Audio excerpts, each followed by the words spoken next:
Salam əziz və dəyərli izləyicilərim. Hər vaxtınız xeyir olsun. Ümid edirəm ki, hər biriniz yaxşısınız. Bugünkü videomuzda sizinlə 8-ci sinif dərsliyindən 1.9 qüvvə momenti mövzusunun izahını öyrənəcəyik birlikdə. Videonun izahına keçməzdən öncə sizdən bir xahişim budur ki, videolara baxırsınız, yararlanırsınız və bu sizə xeyir edir. Təbii ki, istifadə edirsinizsə kanalımızdan geri dönüşləri unutmayın. Kanalımıza abunə olun. Bu sizin üçün ola bilər çox önəmli olmasın, amma bizim üçün həqiqi mənada çox önəmlidir. Təşəkkür edirəm hər birinizə bunun üçün. Başlayaq dərsimizin izahına. Deməli, qüvvə momenti dərsini belə bir sualla başlayırıq. Dərslikdə olduğu kimi darvaza şəkli verilib və deyir ki, darvazanın divara yaxın olan dəmir çubuqlarından, yəni baxın, bax bu çubuqlardan, divara yaxın olan hissəsindən tutub açmaq daha çətindir. Nəinki buradan tutub açmaq. Biz adətən dəstək hardadırsa oradan tutub açırıq da. Nəyə görə qapıların dəstəyi divara yaxın tərəfdə olmur? Məsələn, bu qapının dəstəyini götürüb buradan niyə qoymayıblar? Yəni buradan da tutub aça bilərik də. Bu sualı soruşur bizdən. Yenə də əvvəl düşünün özünüz, sonra cavaba baxın. Yəni biraz öz beyninizi işlədin. Görün nəyə görə bu olmaz? Mən sizə izah eləyirəm bunu. Dediyim kimi düşünün, videonu saxlayın, biraz görün nə tapırsınız, öz cavabınızı, ondan sonra davamını izləyin. Səbəb budur ki, biz əgər buradan tutub dartsaq, yəni qapını açmağa çalışsaq, daha böyük qüvvə ilə qüvvə tətbiq eləməliyik. Biri var, məsələn, buradan rahat açaq, bir də var ki, buradan açanda sanki qapı neçə qat daha ağır bir şey kimi gələcək də bizə. Daha böyük qüvvə tətbiq eləməliyik. Bu da bizə praktik cəhətdən çətin olur. Təbii ki, ona görə də qapıların dəstəyi deməli divardan uzaq yerdə qoyulur. Məsələn, bunu evdə özünüz də təcrübə eləyə bilərsiniz. Həyət darvazasının üzərində tutaq ki, buradan açanda bir fikir verin, bir də götürün divara yaxın yerindən darvazanı itələməyə çalışın. Görün hansında necə fərq olur. Rəylərdə fikrinizi yaza bilərsiniz həmin təcrübənin nəticəsini. Özünüz yəni əyani şəkildə bu təcrübəni eləyə bilərsiniz. Biz sizinlə danışmışıq ki, əvvəlki dərslərimizdə qüvvə neyinir cismə? Qüvvə cismi hərəkətə gətirən səbəbdir. Yəni cisim hərəkətə gəlirsə, bunun səbəbi qüvvədir. Və qüvvə cismi əgər hərəkətə gətirirsə, bunun sürətini artıra da bilər, azalda da bilər, sürəti yəni dəyişdirir. Hətta cismin istiqamətini də dəyişə bilər. Məsələn, cisim gedirdi sağ tərəfə, mən ona arxa tərəfdən qüvvə tətbiq edib sol tərəfə yönəldə bilərəm. Və yaxud da ki, sağ tərəfə gedir qüvvə, mən onun sürtünməsini artıraram, yavaşıyar və dönər digər tərəfə, digər istiqamətdə hərəkət edə bilər. Bu zaman sürtünmə qüvvəsi çox olarsa, sürtünmə qüvvəsi onun sürətini azaldar və s. bu kimi hallar var. Yəni, qüvvə neyinir? Cismin sürətini dəyişdirir. Hətta istiqamətini də dəyişdirir. Və qüvvə təkcə bunlarla qalmır, həmçinin cismə fırlanma təsiri də verə bilər. Məsələn, biz Newton qanunlarında sizinlə danışdıq ki, bir üfüqi səthdə cismimiz var. Bu cismə mən sağ tərəfə F qüvvəsi ilə və sol tərəfə F qüvvəsi ilə təsir edərəmsə, bu cisim əvvəldən sükunətdə idisə, yenə də sükunətdə qalacaq. Əvvəldən düz xətli bərabər sürətlə hərəkət edirdisə, sürətini dəyişdirməyəcək. Çünki əvəzləyici qüvvə sıfırdır. F əvəzləyici sıfırdır. İndi gəlin bir dənə sizə misal çəkin. Belə bir çubuğunuz var. Dayaq nöqtəsi olsun ortada. Mən bu çubuğa bu ucundan F qüvvəsi təsir edirəm, bu ucundan da əks istiqamətdə yenə F qüvvəsi təsir edirəm. Sizcə bu cisim hərəkət eləməz? Bir dənə təsəvvürünüzdə yaranın. Bir qələmi götürün, bir ucundan aşağı, digər ucundan yuxarı. Əlbəttə ki, bu artıq başlayacaq fırlanmağa. Bəs niyə Newton qanunu ödənmədi burada? Əvəzləyici qüvvəm sıfır olduğu halda. Və burada biz çəkini nəzərə almadığımızı da deməliyik. Çünki dayaq nöqtəsini tam ortada olduğunu mən demədim. Tam elə bil çubuğun ortasına qoyuruq. Və çubuğun çəkisini nəzərə almırıq. Bu zaman görürəm ki, əvəzləyici qüvvəm sıfırdır. Düzdür? Bəs nəyə görə əvəzləyici qüvvə sıfırdırsa, hərəkət elədi yenə, fırlandı. Yəni sükunətdə idi, hərəkətə başladı. Newton qanunu ödənmədi də burada. Newton qanununa görə hərəkət etməməli idi. Sükunətdə idi axı. Deməli, burada əlavə bir qanun verilməlidir, qayda olmalıdır. Və burada görürük ki, qüvvə nə edə bilər cismi? Fırlada bilər. Qüvvə təkcə sürəti dəyişdirmir, təkcə istiqaməti dəyişdirmir. Həmçinin fırlanma hərəkəti verə bilər cismə. Bunun üçün sizə bir neçə şəkil qoyacağam indi burada, elə kitabdakı şəkilləri. Demək, baxın bu şəkillərə. 3 dənə şəkil var burada. Birincidə nə edir? Maşının sükanını döndərir. Görürsünüz, qüvvə tətbiq eləməklə fırlanma təsiri yaranır. Qüvvə bu sükanı fırlada bilir. Və yaxud qapı. Qapı, baxın, bu tərpənməz dayaqdır. Yəni, bu hissəsi tərpənmir də yerindən. Qapını biz açırıq. Əslində, qapı bu ox ətrafında fırlanır. Yəni, fırlanma hərəkət eləyir. Və yaxud da digər şəkildə. Bu şəkildə nə edirik? Deməli, bu boltu tərpənməz dayaq ətrafında fırladırıq. Bunun üçün açardan istifadə edirik. Məsələn, bolt hər hansısa bir səthə daxil olub, tutaq ki, tam daxil olmayıbdır. Biz açarla, fırlatmaqla bu səthdən bunu çıxara bilərik və yaxud da ki, bu səthə bunu daxil eləyə bilərik. Amma bolt tərpənmir, sadəcə bu ətrafda fırlanır. Yəni, tərpənməz dayaq ətrafında fırlanır. Bu şəkildə görürsünüz ki, biz cismə müəyyən bir qüvvə verməklə ona fırladıcı təsir də verə bilirik. Və burada dediyimiz kimi əlavə bir qayda gəlib çıxmalıdır. Çünki Newton qanunu ödənmir. Burada ona görə qüvvə momenti adlanan bir kəmiyyətdən istifadə edirik. Qüvvə momenti kəmiyyəti daxil edilir bu yerdə. Qüvvə momentini deməmişdən əvvəlcə gəlin linglə tanış olaq.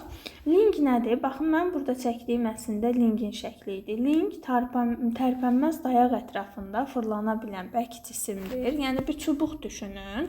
Çubuğu istənilən bir yerindən harasa bərkidin və o bərkitdiyiniz yer onun dayağı olsun. Onun ətrafında fırlansın bu çubuq. Onda o ling olacaq. Ling sadə mexanizmlərə aiddir. Sadə mexanizm nədir? Ümumiyyətlə, bunu da bilin ki, sadə mexanizm qüvvədə qazanc vermək üçün və yaxud da qüvvənin istiqamətini dəyişmək üçün istifadə olunan mexanizmlərdir. Onlara aiddir ling, mail müstəvi, tərpənən və tərpənməz blok və s. digər irəlidə öyrənəcəksiniz onların hər birini. Ling də bunlardan biridir. Ling qüvvədə qazanc verir. İndi mən yavaş-yavaş gəlin o yerləri sizə izah edeyim. Baxaq. Deməli, lingin şəklini yerləşdirim mən bura. Deməli, bu şəklə baxsaq, burada bir ling var və müəyyən bir yerdən dayaq qoyulub lingə. Görürsünüz, tam ortasında deyil dayaq. Və nə görürəm? Tam ortada olmadığına görə görürəm ki, bura 10 kiloqram yük qoyulub, bura 1 kiloqram və bu ling tarazlıqdadır. Bu ling hərəkət etmir. Yəni, heç bir tərəfi aşağı düşmür. Sanki tərəzinin qolları kimi bərabərdir. Nəyə görə bu belə olur bəs? Bir düşünək. Yavaş-yavaş gedib qüvvə momentinə çıxacağıq buradan. Baxın, əgər bu lingin dayağı tən ortada olsa, mən bura 5 kiloqram yük qoysam, gərək bura da 5 kiloqram yük qoyam ki, bu tarazlıqda qalsın. Deməli, dayağın ortada olmağı nə deməkdir? Bunun ağırlıq qüvvəsi və bunun ağırlıq qüvvəsi eynidir, həmçinin məsafə eynidir. Bax, fikir verin, ortada olmaq o deməkdir də. Amma burada baxın, 10 kiloqramlıq yük dayağa daha yaxındır, məsafəsi azdır. Amma 1 kiloqramlıq yükün məsafəsi daha çoxdur. Demək, burada tarazlıq şərti nəyə olacaq onda? Bu böyük qüvvədir, uzunluğundan da gördük, oxun uzunluğundan. Bu kiçik qüvvədir. Böyük qüvvənin dayağa qədər məsafəsi kiçik olur. Bu olsun F1, bu olsun F2. Bu məsafəyə deyək ki, L1, bu məsafəyə L2.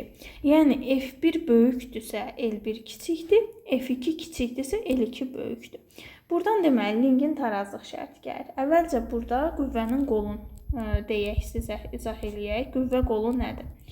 Dayaq nöqtəsindən, bax, dayaq nöqtəsi budur. Dayaq nöqtəsindən qüvvəyə qədər olan məsafə, yəni qüvvəyə endirilən perpendikulyar məsafə, perpendikulyar düz xətt. Onsuz da məsafə deyəndə bilirsiniz ki, perpendikulyar deməkdir.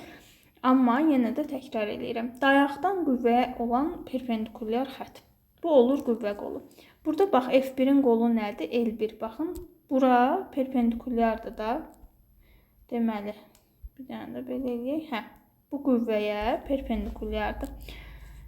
Qüvvə qolu burada L1-dir. F1-in qolu. F2-nin də qolu L2-dir.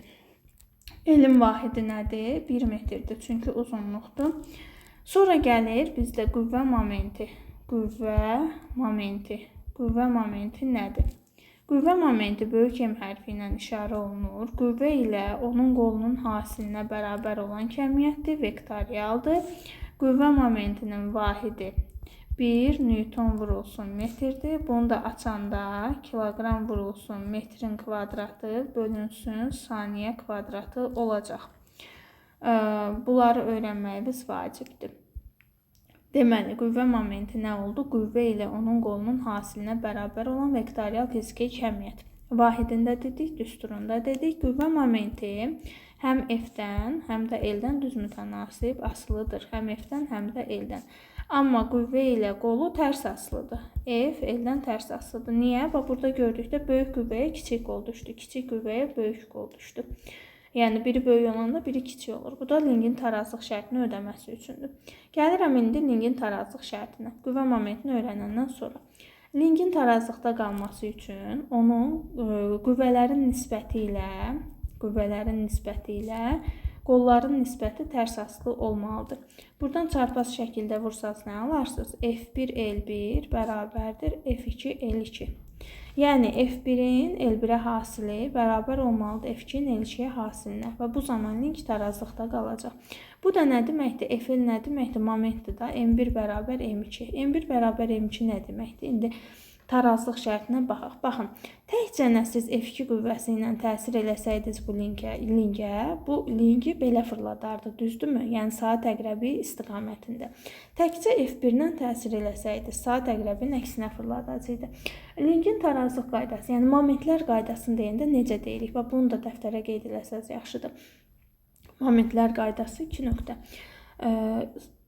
Linki və yaxud cismi saat əqrəbi istiqamətində fırladan qüvvə momentlərinin cəmi saat əqrəbinin əksinə fırladan qüvvə momentlərinin cəminə bərabər olmalıdır ki, link tarazlıqda qalsın. Yəni, momentlər qaydasını ilə bərabər olmalıdır da saxlaya bilərsiniz. Sadəcə izah edirəm ki, bu qayda ödəniləndə link tarazlıqda qalır. Gəlir, çıxır yenə bu momentlərin bərabərliyinə. Qətiyyən orada F1 bərabər F2 deməyin.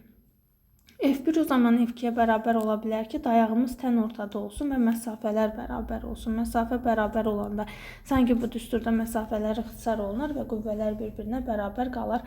Amma hazırda elə deyil. Ona görə də bu şəkildə ümumi deyirik ki, cismi saat əqrəbi istiqamətində fırladan qüvvə momentlərinin cəmi bərabər olmalıdır saat əqrəbi əksinə fırladan qüvvə momentlərinin cəminə. Bu halda link tarazlıqda qalar. Bu belə. Daha sonra burada sizə nə demək istəyirəm? Əslində demək istədiyim hər şeyi dedim. Bir də son olaraq. Linkin qüvvədə qazancı F2 bölünsün F1 ilə hesablanır. Və yaxud da L1 bölünsün L2. Qolların nisbəti və yaxud da ki, qüvvələrin nisbəti ilə hesablanır. Məsələn, F1-in F2-yə nisbəti 2 olsa, deməli, bu link qüvvədə 2 dəfə qazanc verəcək. Qüvvədə 2 dəfə qazanc nədir? Yəni, məsələn, 10 Newtona görülməli işi siz 5 Newtona görəcəksiniz. 5 Newton qüvvə tətbiq eləməklə görə biləcəksiniz. O deməkdir. Və yaxud da ki, 10 Newtonluq bir burada kütlə qoymuşam 1 kiloqram. Bunun aşağı 10 Newton ağırlığı var. Bu 10 Newton ağırlığı siz elə eləyəsiniz ki, buradan 5 Newton qüvvə tətbiq eləyəsiniz. 5 Newton qüvvə ilə siz onu hərəkət elətdirə biləcəksiniz, qaldıracaqsınız, endirəcəksiniz və s. Bu deməkdir qazanc. Qazanc nədir? Yəni ki, ağır bir şeyi daha yüngül formada mən onu eləyim də, yəni icra eləyim həmin işi. Bu belə. Ümid edirəm ki, sizin üçün bu dərsdə də hər şey aydındır, çətin dərs deyil. Evdə əgər tərəzi varsa, qollu tərəzi və yaxud da ona oxşayan bir cisimlər, onu ilə də evdə təcrübə eləyə bilərsiniz. Qeyd edeyim ki, biz öz dərslərimizdə onu əyani şəkildə təcrübə eləmişik şagirdlərlə və çox da maraqlı alınır. Bir daha sizdən xahişim, kanalımıza abunə olmağı unutmursunuz. İnşallah videolarımız davamlı şəkildə olacaq. İzləmədə qalın, görüşərik. Hələlik.